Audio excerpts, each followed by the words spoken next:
Iruñerriko txokoak ezagutzea dugu helburu gure programan eta gaurkoan Sulapain bailara, oraindik ezaguna ez duguna, ezagutuko dugu. Baiarain artean Markalain aukeratu dugu eta herri txiki hontan Josetxo Duran dugu zain, historiadorea baita kazetaria ere. Beraren esku egongo da guk Markalain, ez dakit, amore handiz bizitatzea.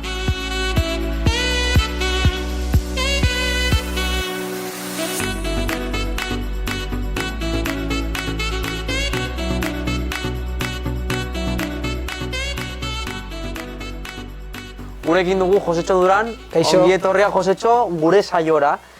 Zure esku utziko dugu Markalain herria ezagutzea. Bale? Bai. Lehenik hasiko gara, zer den jakiten? Zer da Markalain, auzo bat, herri bat? Markalain herri bat da,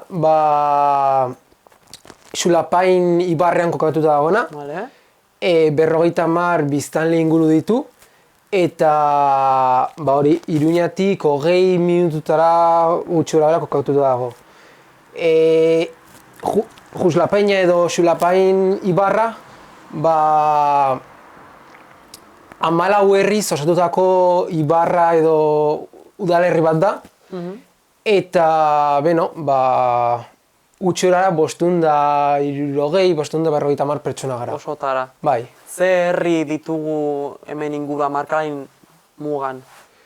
Markalain ondoan hemen baditugu Beltzuntze, Nabaz, Usi, Garziriain, Oiakarizketa, gero ere urruteago dago Untzu, Larraioz, gero mendiaren beste aldean badaukagu Behorburu, guztia 14 dira, ez dakit. Ez da izan zenbat, zehazki zein diren, baina... Ez ditugu zertan 14 ikusi dira, baizik eta gaur Markalain. Markalainen berez, ze zerbitzu publiko eskaintzen dira? Oso gutxi. Farmazia bat dago, Baiara osoko udaletxea badago baita, jatetxe bat badago, eta gero baita udaletxearen barruan badago zonalde bat, non kirolak edo horrela batzutan antolatzen dituzte, eta baita ere badago medikoaren kontsulta. Vale. Baina hori, gero urte hauetan, komunikaziorik eta horrelakorik ez daukagu, ez daukagu autobusik, ez daukagu zer. Eta gero eta urte hauetan zehar, hori, urteak pase diren heinean, zerbitzuak gero eta okerrago gorantzuaz edo zerbitzu gutxiago ematen dira. Eta horren zergatia zein izan daiteke? Ez dakit, nik uste dut, gero eta jende gutxiago bizi gara, eta orduan jendeak baita ez du interes handirik, jende gehiago etorri da dinona, ez da zerbitzu gehiago emateaz, eta jende asko jaisten da Iruñera, eta bertan egiten dugu gauza guztiak. Hemen hortaz Markalainen badago Markalaineko jendia? Bai, badago Markalaineko jendia. Bai, jaia jende guztia Markalainekoa da, eta gero batzutan baita etortzen da udan, etortzen da jendea, baina gutxi dira. Baina estaten duzuna ez, geroz eta gehiago jendea joaten da, eta Iruña bukatzen du. Bai. Gazte gehienak, hemengo jendea jaia guztiak helduak dira. Eta gazte guztiak Iruñera joaten dira, bizitzera edo lan egitera edo... Gero esagoitzen dugu, baina badakit historia zure bizitzaren parte dela. Bai. Eta zein da Markalainen historia? Markalain izena, izen erromatar jatorria duka, ze hain horrek, Marcelus delako baten lokua bezala edo esan nahi du ez. Eta orduan, izan daiteke, hau erromatar bila bat izatea, haintzinean, ez dakigu zein izituze aztarnak behiratu, ez da zer. Badakite, egia da, Juslapaina izena, izen erromantzetik etorrietako izen bat da, eta esan nahi du, debajo de la peña, edo, aitzaren azpian.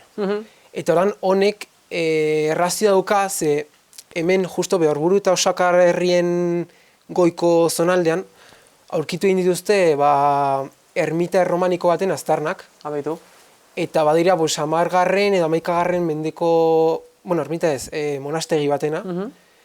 Eta hori, pues, justo Nafarroa erreinua, justo, pues, no esango nuke, ba, edatasun edo garrantzia handiena izan zueneko garaikoa zela.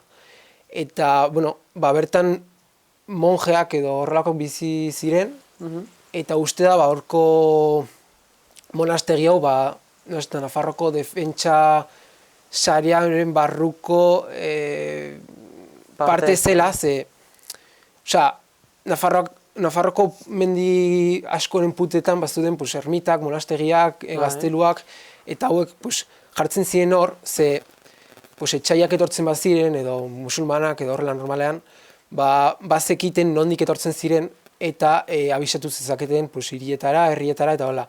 Eta gainera, hor goian bizi ziren, pues, ez ziren etxaiak ikoko gora, ez da ezer, ezakizten bat bizi ziren, baina gutxi. Eta orduan hor dago ermita aurkitu egin zuten, bueno, monastegia hiru buru ditu, eta nahiko garrantzitsua da, ze erromaniko garaiko pues, planta berri bat dela, uste dut, eta hori, ondo dago. Eta Larunbeko herritarrik uste dut auzolan baten bidez atera egin zutela, eta hori. Hortaz hemen Markalain naiz eta txikia izan, badu bere funtsa, badu bere kutsua, ez da? Bai, Erdi Aro garaitik dauka izenak, bai. Leheno komentatzen zenuen, hemen komunikabideak nahiko zailak zirela, agian garraioen falta sumatzen dela, zer esan dezakegu hezkuntzari buruz? Hezkuntza ez dago zer hemen. Bai, badago ludoteka bat dago udan, eta Eguberrietan eta horrelakoetan, justo aurrak eskolara joaten ez direnean, baina horrela hezkuntzarik duela urte asko desagertu egin zen. Hemen eskolak ditugu, eta beste herrietan uste baten batean ere badagoela, minezakit guri barrikoa den edo ez. Baina, bueno, bai, hemen eskolak dira, baina duela asko ez dituztela, ez dira erabiltzen. Gainera gain, horren erreformatzen ari dira eskola, herriko gauzak egiteko tala, baina lehen guztiz suntsituta zegoenekua. Hortaz hemendik nora joan behar gara ikastera? Hemengo aur gehienak joaten dira ikastera Berriozarrera edo inguruetako lekuetara bai. Bale. Ni adibidez Atarrabian ikasi nuen. Bale. Alda dezagun gaiz, eta joan gaitezen ikustera hemengo jaiei buruz, informazioa atera da ezakegun. Badira jaiak? Badira jaiak, orain ez dago jaik, baina aspaldian bai egon zirela jai gehiago. Gaur egun ez dago jaia ezer, ze ja esan dizut gero eta zerbitzuak gero eta gutxiago dira, eta jaiak baita ere gero eta gutxiago. Eta gaina gazteak hemendik joaten direnez, normalan ziren antolatzen zituzten, festak antolatzen zituztenak, eta hola, eta orain eskez dira jaia inoiz egiten. Nik txikitan bai bizi izan ditut, eta egiten ziren hemen, Markalainen, justo eskolen aurrean, badago jardin moduko bat, eta hor egiten ziren dintxabla jarri zituzten eta horrelakoak. Baina duela asko ustut azkenekoak egin zuztela oiak aizketan, baina ez duten exito handirik izan. Eta gero hori, lehen baita ere badakit aspaldian hitz zituzten inauteriak, eta mozorratu egiten ziren, ez dakit zer, baina ez dakit. Baina hori bertan bera. Hemen ez dago, duela urte asko ez dela ezer egiten. Ondorioz edo laburbilduz errandazakegu hemen badela bizia, ala bizi falta? Bizi falta, bai. Bai, txikian nintzenean bizi gehiago zegoen, baina orain gero eta gutxiago. Utinaka. Jendea ez da ateratzen kalera, ez ezer. Guztiak eratzen dira etxean, eta batzuetan ateratzen gara, elkatzen gara gazteak, baina oso gutxi gara, eta ez. Gazteen artean zenbat zarete gutxi gora bera Markalainen? Oraintxe bertan, hemen bizitzen, bakarrik ustut 4 edo 5. 4 edo 5, behitu. Bai. Eta ni baino gazteagoak dira. Bueno, bata nire adinekoa eta besteak ni baino gazteagoak.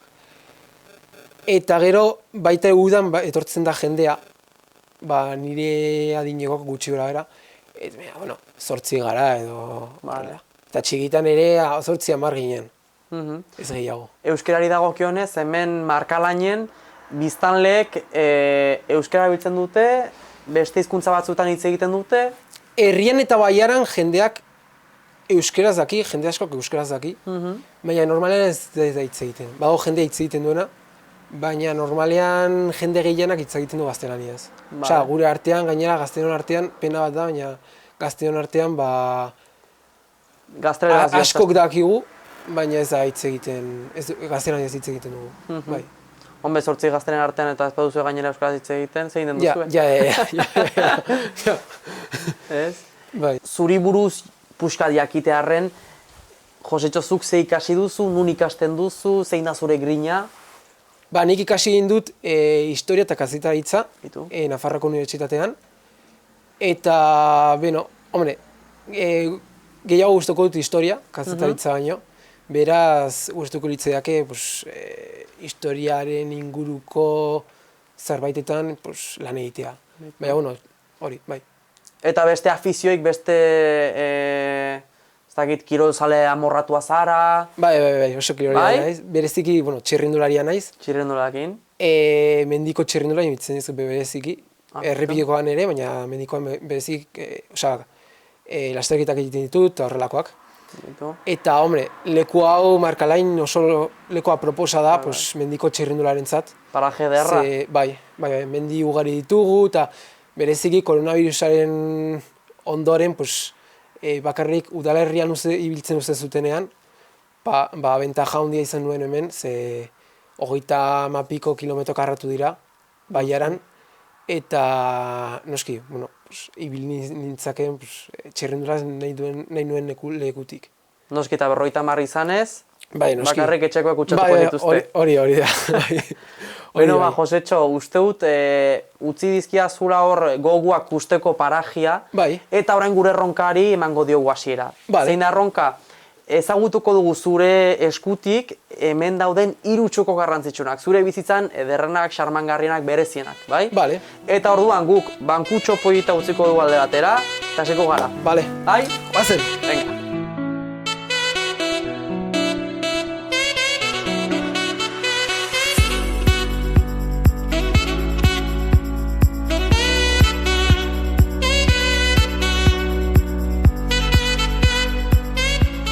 Josetxo, gure lehenengo txokoa hemen dugu. Ez da lehenengo eliza gure programan, baina, hau Markalaineko eliza, zergatik ekarri nauzu hontara?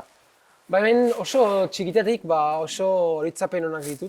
Ze, hona etortzen ginen jolastera, eta hola, baita ere izarrak ikustera hor, jardinean, eta hola.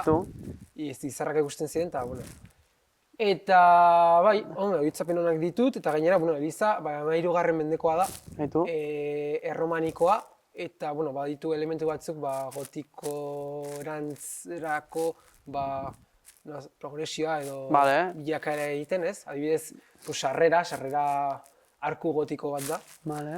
Eta hori, polita da, barruan baita ere, erretaulu garrantzitsu edo, 17. mendekoa da, eta, nahiko artean, nahiko garrantzia handia dauka, edo ezakit nola esango duke, polita da.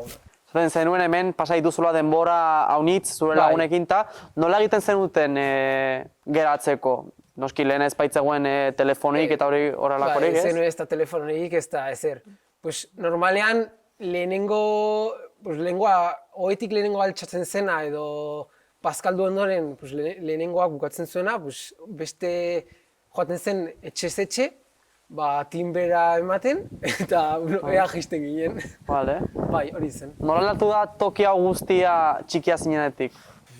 Ezer, ez da aldatu ezer. Ez da aldatu, berdin? Bai, berdin dago. Ez da zuaitzak ez da ezer.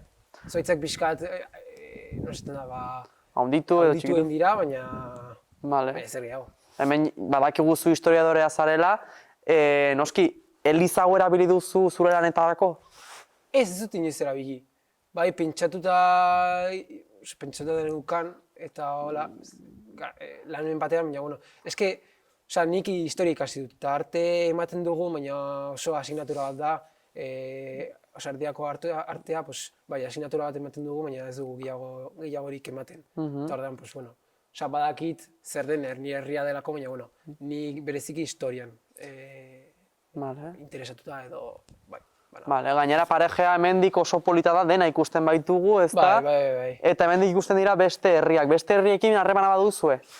Badaukago harreman, nik laguna ditut beste herrietan, baten bat badaukat. Bereziki, bat, txirrindularia da ere, eta askotan elkarrekin joaten gara Ibarretik eta hola. Hombre, egia da, hemen bide gehienak ez daudela oso prestatuta, eta, negua iristen denan dena laukatz betetzen da, eta nahiko zaila da, hori, hemendik ibiltzea. Noski ez dugu ahaztuko gure eliza hau irekita dago jendeari, ala itxita? Bai, irekita dago, bai. Normalaren, meza egiten dute ezakit noiz. Ni ez naiz... Ez baitzara etortzen? Ez naiz etortzen normalean. Bai, txikitan etortzen nintzen, bai, eta horitzapenak dituz, ekartzen ninduten eta hola. Baina duela urte asko ez naizela etorri, eta, ez dakit noiz egiten duzten, baina bai. Noiz bai egiten dituztela, etortzen da paisa, ez dakit, bai. Paisa Baiarakoa izango da, ezta? Uste behetz, lehen apaiza bizi zen hemengo etxean, baina ez dakit orain ustut ez dela bizi, Ez da bizi? Ez. Ja, hori lehen esan dudana, zerbitzuak gero eta... Bai, murritzagoa dira, no? Bai, baita paisa ere. Bai, noski batek bestea ekartzen du, eta... Bai. Eske jende oso gutxi etortzen da ere, bizarra. Jende heldua dago eta etortzen da, baina baita oso gutxi dira, orduan. Noski, 50 pertsona izanik ez? Bai. Eta beste herrietan badude elizak eta hola, baina ez dakit egiten diren edo ez. Normalean, jende gutxiago dago besteetan. 50, 50 pertsona ere. Ez dakit jendia, ez dakit eliza, baina haizea hemen markalainen bai, ez? Hori beti. Haizea eskuinera doa eta gu eskuinera joango gara bigarren txokoa ikustera. Bale, ondo.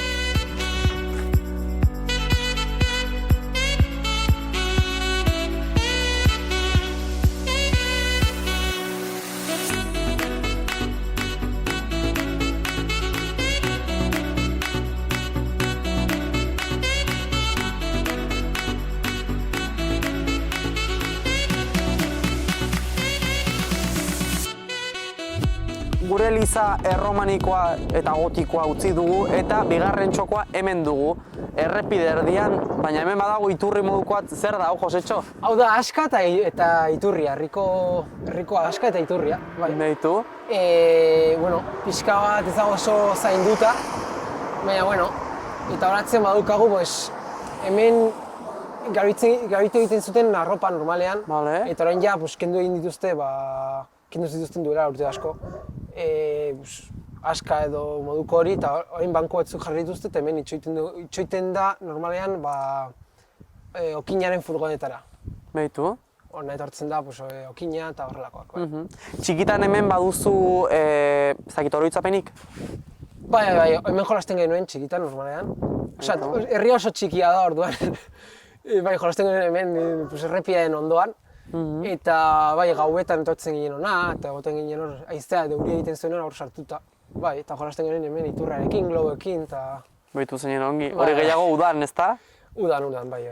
Beste txoko batzuetan ibili gara, eta hor esaten ziguten askotan hori neguko mundua eta udako mundua ez dela berdina, hemen bizia ez dela berdina. Hau, nabaritzen da hemen? Bai, asko, ikaragarri. Zertan?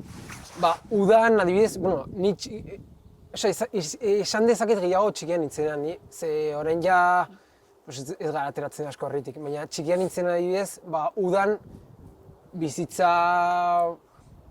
handia zegoen gure artean, ze jolasten genuen eta horra, eta neguan berez ez zegoen ez ginen ateratzen, oso leku hotza da, ez? Euria egiten du askotan, eta ez da oso leku proposa. Neguan jolasteko. Bai. Eta herrian nahiko hotza da, eta neguan elurra egiten du, euria egiten du eta horrela. Zure ogibideari dagokionez, ez dakit, uste duzu hemendik kanpo atera beharko duzula denbora pasten den heinean, ala hemen zure lana egin dezakezula? Ez dakit, nik seguraski lan egingo dut Iruñean, ze hemen historiai buruzko, ez dago erakunderik, lan egiteko baldintzarik ez da ezer. Orduan, jende gehiago lan egiten du nekazaritzan eta abeltzaintza, zerbait badago mendian abeltzaintza, ze badaude behiak eta zaldiak eta horrela, baina gauza gutxi. Jende gehiena joaten da lan egitera Iruñean. Beraz, bukatu du lan egiten Iruñean, baina ez dakit, igual hemen biziko naiz edo ez dakit. Vale. Josetxo, hemen pausu hori eman beharko bazenu, ezta, Iruñera joan bizitzea, ze uste duzu falta motako zenuela hemendik, Markalain herritik? Berezikin ikusten dut askatasuna. Hemen edozer gauz egin dezakezu, mendira joan zaitezke, buelta bat eman, jardinen atera, ez dago, nahi duzuna egin dezakezu eta ez dago jenderik edo ez dago hirian dagoen, nola esaten da, baldintza horiek edo ez dago kotxerik, hainbeste kotxerik, ez da ezer. Hori askatasuna edo natura elkarrekin izatea, ezta? Hori da. Vale. Eta zure lagunen artean, beste hemengo Bailarako edo hemen Markalain herriko lagunen artean, bauzue erran edut haiek ere hemen geratu nahi dute, ala beste toki batzuetara uste dute joango direla? Jende gehiena joan egin da Iruñera, eta jaia inoiz etortzen bizitzera. Konfinamenduan bai etorri zirela, konfinamenduan koronavirusaren asunto honekin herrian asko zobeto gaunden, ze jardinetan da hola, alginen atera eta noski, asko zobeto da hemen bizitzea eta jardine ateratzea hirian egota baino pisuan sartuta. Bai. Eta, baina hori, herrian bakarrik bi bizi gara, bost pertsona bizi gara eta hori.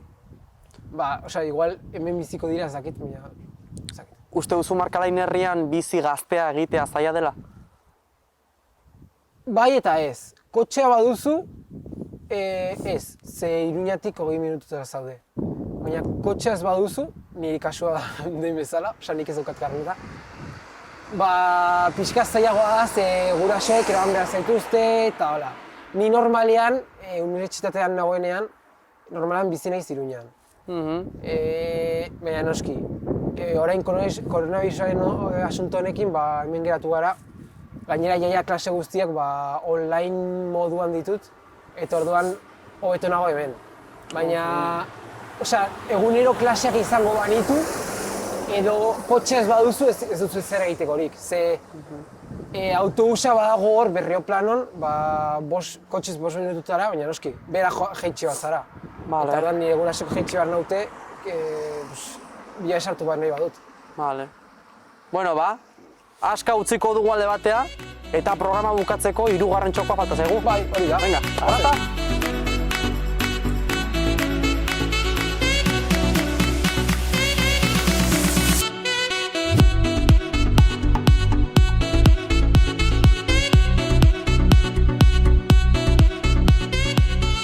Josetxo, gure 3. txokoa hemen dugu. Bai. Zer da, hau? Hau, Markalaineko eskolak dira. Ibarreko eskolak, hain zuzen ere. Aizu, markatu, baina Markalainen hotzaiten du aski, Bai, hotz handia egiten du, bai. Bale, eskolak hemen, orain itxiak daudela esaten zenuen, ez da? Bai, duela zenbait urte, ez da klasik ematen ez da zer. Eta, hau da etxea, hau zen, irakaslaren etxea uste dut, eta hor eskolak hor ziren. Hor ikusten diren bi lehioiek. Eta orain etxea uste dut alkilatuta dagoela, eta eskola orain berritzen ari dira, ze lehen barruan dena suntsitu da zegoen, lehioak apurtuta zeuden, eta hola. Baina ni hori itzen naiz, txikitan hori egiten genituela, herriko janaria egiten genuen, eta horrelakoak, bai. Bale. Ekartzen ginen hor maietan eta hola, eta bazkariak egiten genituen eta hola. Noski, hori markatzen zenuen ez da, orain galdu dugula. Bai. Eta gustatuko itzaizuke, ez dakit, berriro ere hortan ibiltzia? Bai. Ongo litzateke, gauza da jendia falta dela. Noski. Ez dago, nire adinekoa eskizia ez daude. gehienak Iruñan daude eta oso gutxi gara orduan. Eske hiru pertsona, bazkari bat egiteko 3 pertsonekin ez du merezi. Gure programa ixtear gaudeia eta gure programan oso garrantzitsua dugun galdera bat egin behar dizut. Bai? Ez dakit sentimendu moduko bat dagoen Markalainen, hori ez, pertenentziari dagokiona, erran nahi dut, hemengo jendea hemengoa da? Bai, normalean bai. Jendea, esaten denan, Jusla Peñakoa naiz, edo igual ez hainbeste Markalainekoa naiz, edo ez, edo gehiago Ibar edo udalerri honetakoa naizela, ez? Vale. Jende askok, erlazioa daukagu beste herriko jendearekin, eta beraz, hori, Jusla Peñakoa naiz edo Xula Painekoa naizela, esatea, bai, pertenentzia moduko bat, bai. Vale. Eta uste guzuzuk hemen, ez dakit pentsatu duzu, baina seme alabarik izatea edo, hemen izango zenituzke, uste duzu hemen leku aproposa dela hiena ezitzen momenturako? Bai eta ez. Bere puntu onak ditu, eta bere puntu txarrak ere. Ondo dago, ze naturarekin erlazioan zaude egunero, eta ez dago hainbeste kotxerik, ez dago oso lasai bizitzara. Baina baita ere, egia da lagunak egiteko, edo lagunekin elkartzeko, ikastora joateko, azkenean pixka bat, rollo bat da, ze Iruñatik 20 minututara zaude, eta gainerra aurra zarenean, hori, egunero ikastora joatea, kotxearen bidez, pixkat, ez da oso aproposa, baina, ondo, ez dakit, bere puntu onak ditu eta bere puntu txarrak ere. Beste txokoetan bezala, ez da? Bai. Ni txikitan ondo bizi izan nintzen, pozik bizi izan nintzen. Baina, bai. Vale. Honekin bukatuko dugu, Josetxo, gure elkarrizketa badakigu hemen Markalainen gauza positiboak eta negatiboak ere izan ditzakegula, toki guztietan bezala. Guk jarraituko dugu gure lana egiten ikertzen ongi zeintzuk diren Iruñerriko txokoak, baita hangoi pertsonak ere.